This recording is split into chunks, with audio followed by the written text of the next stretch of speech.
Asalaamu calaykum waraxmatullaahi tacaala wabarakaatuh. Maanta waxaan rabaa inaan ka hadlo 10 waxyaabood ee lagu soo kordhiyey WhatsApp-ka, kuwaas oo laga yaabo inaadan hore u arkin. Isla socod wanaagsan.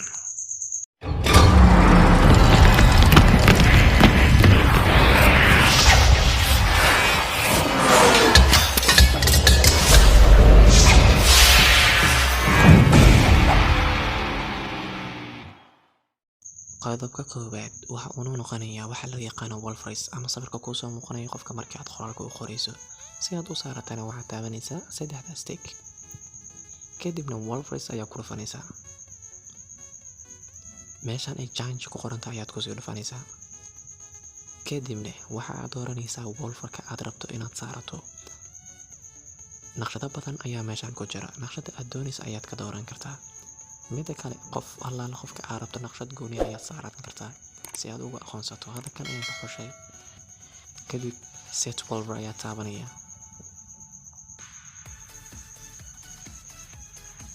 Calaamadan kale wallper diimin ayay ku qoran tahay. Waa inaad iftiinka ka yareyso ama aad ku badiso. Hadda meel laxad ayaa iska geysanayaa. kadibna waan ka soo baxayaa. Hada qofkan wallfarka noocan ayaan saartay. Qofkan kale ayaan rabaa wallfar kale gooni inaan saarto. Isla sidiisa la mid ah waxaa taabanayaa saddexdaas tick. Kadibna waxaan ku dhufanayaa wall phrase. Kadibna change ayaad ku soo dhufanaysaa. Kadibna naqshada aad rabtay ama noocaad aad rabtay ayaa saaranaysaa. Kan ayaa hadii la qurxan kan ayaan saaranayaa. Sidiisa la mid ah dib ayaan uga soo laabanayaa si aan kalar kala saarto ama naqshad nooc kale aan saarto. qof allaala qofka aad doonayso kalar nooc kale ayaa saaran kartaa. Haddas isla sidii wallper then change. Kadibna naqshad ka duwan labadii hore aan u soo sameynay ayaan saaranayaa. Set wallper ayaa ku dhufanayaa. Hadda waad u jeedaan saddex naqshad oo kala duwan ayaan u soo sameeyay. Kan waad u jeedaan nooca uu yahay. Kan koowaad aan idin tuso. Kan waa labada shambirood. Kanna waa dilmaha. Kanna waa doodogas. Haddaba aan idin tuso qodobka labaad ee aan rabo inaan ka hadlo. Waana storage-ka. Saddexdaas tick ayaad taabanaysaa. Kadibna setting ayaad ku sii dhufanaysaa. Kadibna waxaad ku dhufanaysaa storage and data. Waxaad ku dhufanaysaa manage storage. waad u jeedaa dokumentiyada lagu soo diray sawiradii fiidiyowadii intaba waxa ay qaateen storage walba qof walba inta storage oo kaaga fadhiyo ama inta wax uu ku soo diray MB ay yihiin halkan ayaa ka arkaysaa. Select all 108.2 MB 72 shayna waa isdhaafsanay. Delete data amto intaas way ka baxayaan laakiin delete miska taamanayo oo ay muhiim waan u baahnahay. Halkan waxaa kala soo kartaa space-ka ama storage-kaaga. qodobka saddexaad ee aan rabo inaan ka hadlo wuxuu yahay qaana searching-ka. Searcher haddaad u baahan tahay waa raadin halkaas ayaad taabanaysaa. Aad u baahan tahay inaad raadiso ayaad ku dhufanaysaa. Haddii uu yahay gifts haddaad u baahan tahay gift inaad raadiso halkan ayaad ku dhufanaysaa gift. Kadibna waad helaysaa giftiyadii aad dirtay. Document ayaa haddana ku dhufanayaa. Dokumentiyadii aad dirtay iyo waxaas oo dhan waad helaysaa. waa hab cusub ee lagu soo kordhiyay qaabka loo raadin karo wax walba. Sawirada, fiidiyoyada, linkiyada intaba waad ku raadin kartaa. Linkiyada aan isdhaafsanay dadka waa kuwana. yacni inta aad dirtay iyo inta lagu soo diray intaba halkan ayaad ka arkaysaa. nooca doonta ayaad u raadin kartaa. haddii aad sawir ahaan u rabto, video ahaan u rabto, gifts ahaan, link ahaan iyo maqal ahaan iyo document ahaan intaba. haatan waan u gudagalaya qaybtii afaraad. waana disappear ama qarsoomid. fariimihii aad qofka u dirtay in ay qarsoomaan 7 maalin kadib. aan idin tuso.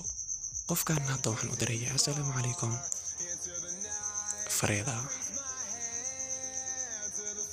markii aan u diro kadib waxaan taabanayaa magaceeda. kadibna waxaan ku dhufanayaa meesha ay ku qoran tahay. aan ku celiyo magaca qofka ayaa marka hore taabanaysaa. kadibna waxaad tagaysaa disappear messages meesha ay ku qoran tahay ayaad ku dhufanaysaa kadibna meeshaan ofna ka ayaa on ka dhigaysaa. qaybtan waxay kaa caawinaysaa markii aad diraysid fariimo secret ku ah ama sir ku oo kale in ay 7 beri kadib ay qarsamaan. ujeedaa fariimaha hadda aan dirayo dhan 7 beri kadib waa ay qarsami doonaan oo disappear message ayaa la dhahaa. waqtigeeda ujeedaa meesha ayay ku qoran tahay after 7 days ayuu dhacaya isbedelkan. sidaas lamid haddii aad doonaysan inaad iska xirto kaliya waxaad taabanaysaa magaca, waxaad ku dhufanaysaa disappear messages kadibna meeshii on aad ka soo dhigtay ayaa off ka dhigaysaa. waa intaas oo keliya.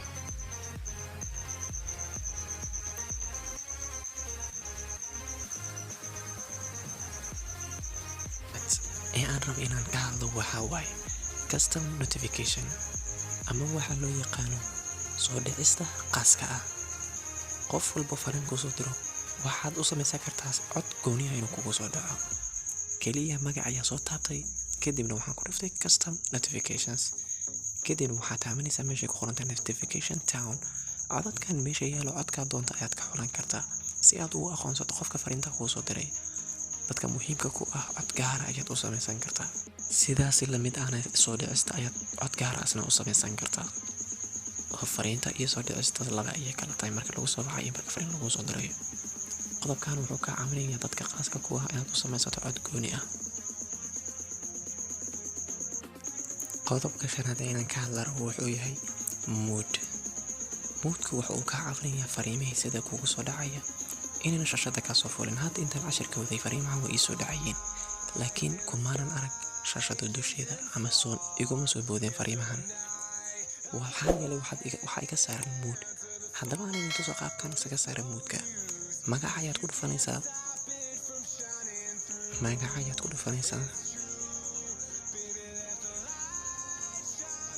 kadibna meeshaan aniga hadda way iga saaran tahay moodka tagta ii saaran. hadda waan ka qaadayaa waxaan idin tusayaa qaabkaan u saaray. meeshaan ayaad jegta saaranaysaa kadib wuxuu ku weydiinayaa ma 8 saacadood ayaa moodkaa geliya oo fariimaha sidaas kaaga xajiya mise hal week oo hal isbuuc ayaan kaa xajiya mise had iyo jeer ayaan kaa xajiya. aniga had iyo jeer ayaan saaranayaa. had iyo jeerna waxay ka dhigan tahay ilaa aad ka qaadaysa kama qaadmayo. qaybtan waxay kaa caawinaysaa in fariimaha ku dhibaya ama adigoo waxyaabo kala qabsanaya kuu soo dhacaya aad isaga xirto. qodobka lixaad ee inaan ka hadlo aan doonayo waa statuska.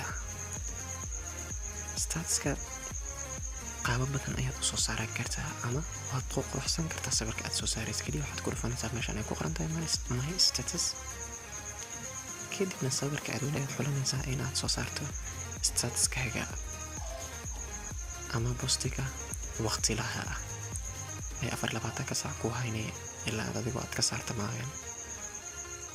qaabka markaad sawirka usoo geliso sawirkaaga qoraal waad ku qori kartaa adigoo taabanaya tiida meesha ay ku qoran tahay text laga soo gaabiyey. hadda app group ayaan ku qorayaa oo youtube-kayga magaciisa ah. kalarka waad ka badbedeli kartaa, farta waad badbedeli kartaa qaabaalkeeda stylekeeda adigoo taadaas ku celcelinaya ku dhufanaya. markii aad taabato style nooc kale ayay noqonaysaa. xaggaan iska dhiganaya. kalaradana waxaad ku badbedeli kartaa geeskan washaan kalarada badan leh adigoo kalarka rabto fartadaad ku aadanaya. waxaad saaran kartaa sticker adigoo taabanaya emoji-kaas ama wejiga kuu muuqdo. kan ayaa ku dhufanaya. sidaas ayaana u saaran kartaa emoji ama sticker. sawirka waad jarjari kartaa ama crop waad u samayn kartaa. half aan doonin waad ka jari kartaa. alaano kale waad ka dhigi kartaa. waad soo dhaweysan kartaa. si aan halaan uga dhigo dhan ayaa taabanaya shaqadii aan qabta si loo xasiliyo. waxaan kaloo samayn karaa in aan qoraal gacanteyda kula qoro artist ah anigoo taabanaya qalinkaas kadibna aan qorayo wixii aan rabo anigoo isticmaalaya farteyda.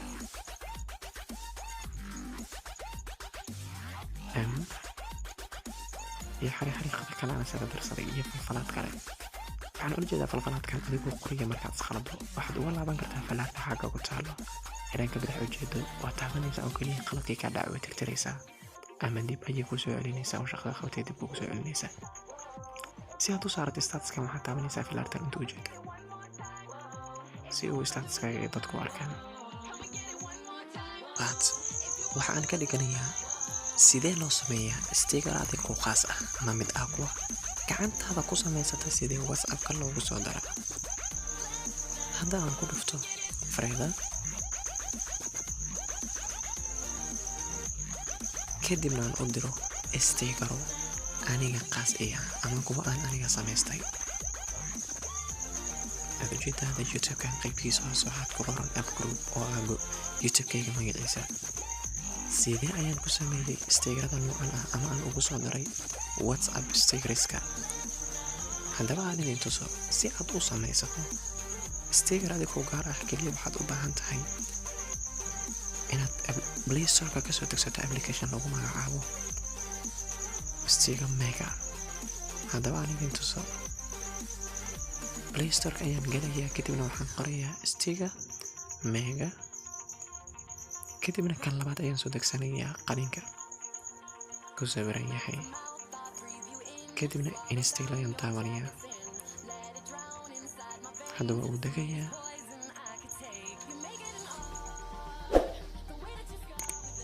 waa uu noo degay open ayaan leeyahay.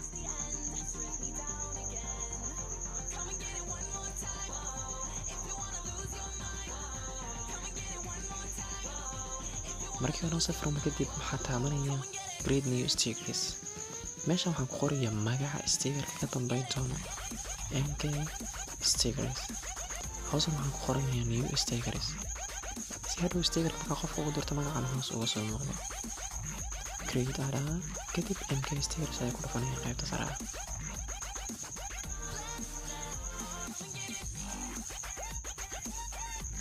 kadib waxaan abuurayaa sticker si fiican oo la soco kan ugu koreeya ayaan ku dhufanaya kadibna open gallery ayaan leeyahay allow ayaan sii leeyahay kadibna gallerygayga ayaan ku dhufanaya just ons kadibna sawirkaan raba inaan stickerka ka sameeyo ayaan xulanayaa. adigu waan sameyn kartaa adigoo xulanaya sawiradaada ama sawiro kaloo fani ah oo qofka ka qosol siin kara markii aad u dirto. markii aad sameynaysid waxaad ku jarjari kartaa adigoo isticmaalaya maqaska fartaadana sawirka inta aad doonayso ku jaraya sidan oo kale. try again ayaan leeyahay oo waxaan hadana isticmaalayaa 4 geesoodkaas. markii aad jarto ku qurxoonaa way try again dheh haddana ku jar wareegaas ama calaamada cycle loo yaqaan. sidan ayuu kugu soo muuqanayaa. save sticker ayaa leedahay ama oral ay raacsanayaa. goor fiiri add text ayaad ku qoran oral ku darso YouTube-ka magaciisa ayaa raacsanayaa si qofka stickerka markaa ugu diro YouTube app group la dhaxaya inuu jiro u ogaado kadibna kusoo search gareeyo ama uu soo raadiyo. stickerka waa bedeli kartaa adigoo tiida taabanaya kadib qaybta hoose ayaa dhiganaya ee YouTube ka hooseeya.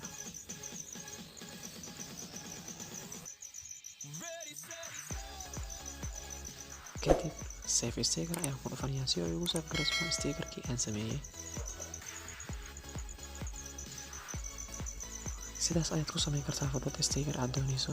kuwa kale ayaan ku dardarsanaya anigu laakiin qaabka haddii aan u marnay keliya ayaa loo marayaa oo wada kale oo nooc kale ama isticmaalayo waa intaas oo keliya.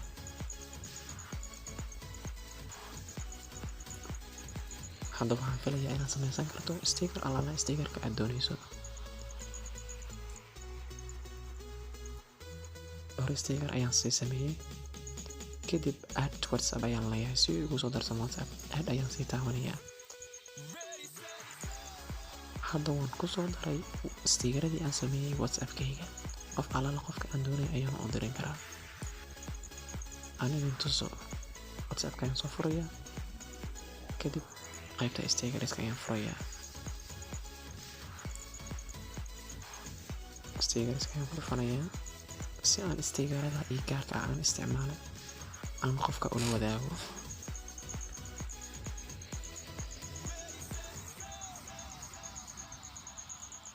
send waad ujeedaa app group paste YouTube meeshan waxaa ku qoran MK stickers iyo new stickers waana magaci marka hore aan usoo bixinay waad ujeedaa. haddaba sidaas fudud ayaad ku samaysan kartaa sticker adiga ku khaas ah. waxaan rajeynayaa dhowr sticker oo qurux badan oo adiga aad leedahay inaad samaysan doonto hadduu eeba idmo.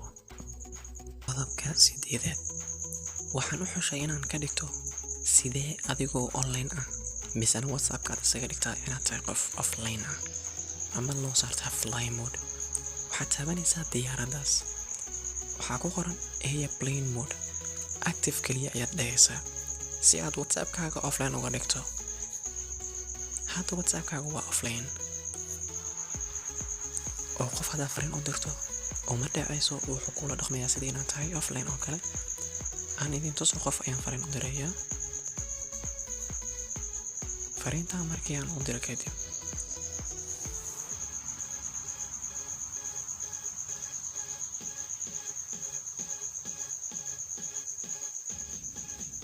emailkan ayaan u dirayaa.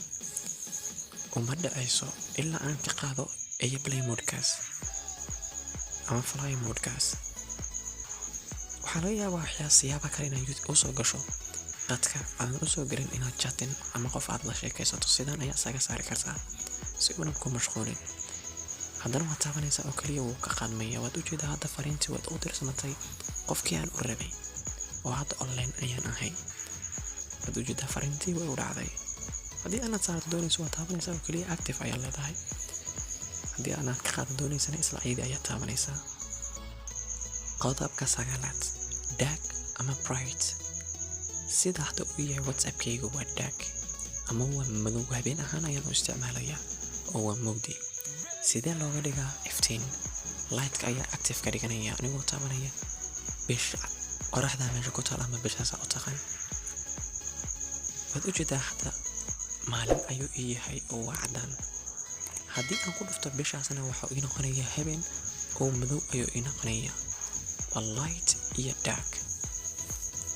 light dark ayaan active ka dhiganaya. waad ujeedaa sidii hore ayaan kusoo ceshay oo iftiinka ma jecli. qodobka 10 waxaan ugu talagalay inaan ka dhigo sida loo bedelo backgroundka ama backgroundka meeshaan hadda ujeedaan madowga ah in aan saarto sawir alla sawirka aan doonayo. kaliya waxaan taabanayaa 3 tig ee geeska ka muuqato. waxaan ku dhufanayaa FM modis kadibna waxaan kusii dhufanayaa universal kadibna colors ayaan kasii dooranayaa si aan idin tuso sida backgroundka loo bedesho. waxaan kusii dhufanayaa background kadib photo ayaa ku dhufanayaa si aan gallerigayga uga soo doorto. kadibna gallerigayga just once kadibna sawir alla sawirka aan doonaya ayaan saaranaya. hadda ka madowga ayaan saaranaya ee YouTube-ka ku qoran tahay.